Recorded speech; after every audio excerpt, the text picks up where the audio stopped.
Hello everyone, welcome back into this channel, and in this video I would like to show you the way how to delete multiple chats on Telegram. So now you just need to open the Telegram application, and after that you will be bring by the application into these chat sections.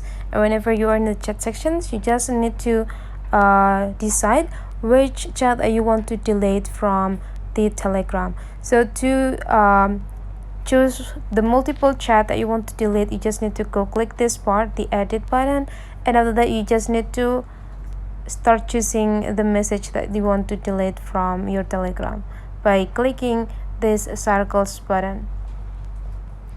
You just need to decide which chat that you want to delete.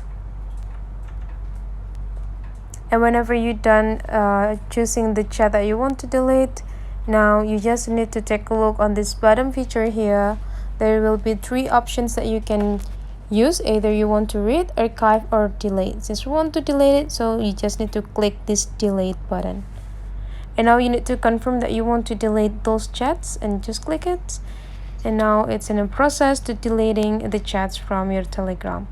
And now you only have this undeleted chat on your Telegram. So that's the way how to delete multiple chat on the Telegram. Hopefully this tutorial today is useful for you. So see you for the next video.